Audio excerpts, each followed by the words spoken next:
पूरे global financial system का structure जो हम डेकेड से जानते हैं बहुत तेजी से चेंज हो रहा है। दुनिया अब डी डॉलराइजिंग, डी ग्लोबलाइजिंग और मल्टीपोलर बन रही है। ट्रम्प एडमिनिस्ट्रेशन बिटकॉइन और क्रिप्टो करेंसी को अडॉप्ट करके फाइनेंशियल रिफॉर्म को स्पीड अप कर रहे हैं और एक नई फाइनेंशियल कंपटीशन का एरा स्टार्ट कर रहे हैं। क्या ट्रम्प एग्जिस्टिंग फाइनेंशियल की मौजूदा फाइनेंशियल सिस्टम को कंट्रोल्ड तरीके से तोड़ रहे हैं ताकि एक नया इक्विटी बेस्ड सिस्टम बनाए जो यूएस डॉलर को वर्ल्ड की रिजर्व करेंसी रखे और फेडरल रिजर्व जो एक प्राइवेट सेंट्रल बैंक है का रोल कम करे? ये नया सिस्टम यूएस का ट्रेड डिफिक खत्म कर सकता है। बैंक्स लिक्विडिटी को डेप्ट बढ़ाए बिना मैनेज कर सकते हैं। टेक्नोलॉजी इंप्रूव करके बैंकिंग कंपटीशन और इनोवेशन बूस्ट करेगा। 1913 से पहले का फ्री बैंकिंग एरा वापस ला सकता है।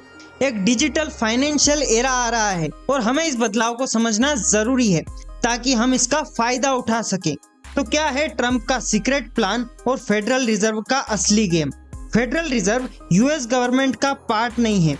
ये एक प्राइवेट बैंक है जो पैसा प्रिंट करता है और गवर्नमेंट को इंटरेस्ट पे उधार देता है। जब फेड इंटरेस्ट रेट कम करता है, बोरोइंग सस्ता हो जाता है, लोग ज्यादा स्पेंड करते हैं।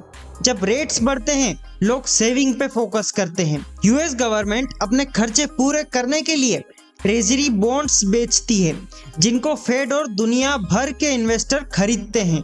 अब प्रॉब्लम यह है कि अमेरिका अपने नेशनल डेब्ट के इंटरेस्ट पे ही ज्यादा पैसा खर्च कर रहा है। डॉलर की प्रिंटिंग किसी रियल असेट जैसे गोल्ड या बिटकॉइन के सपोर्ट के बिना हो रही है। बड़े बैंक, पॉलिटिशियन और अमीर लोग पहले पैसा लेते हैं, असेट खरीद लेते हैं और कॉमन पब्लिक इन्फ्लेशन से सफर कर रही है। तो ट्रम्प का पॉसिबल प्लान हो सकता है कि जो नेशनल डेब्ट है उसको रीफाइनेंस करना।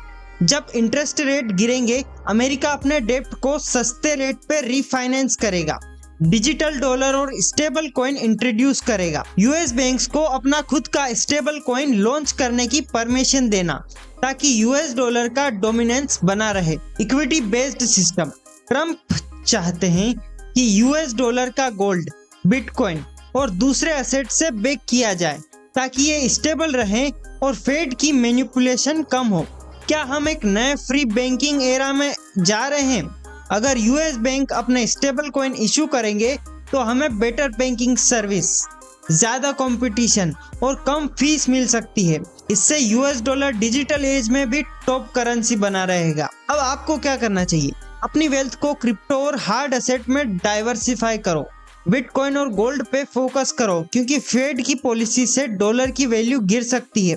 फाइनेंशियल चेंज पे नजर रखो और डिजिटल फाइनेंशियल रिवॉल्यूशन में अपॉर्चुनिटीज ढूंढो।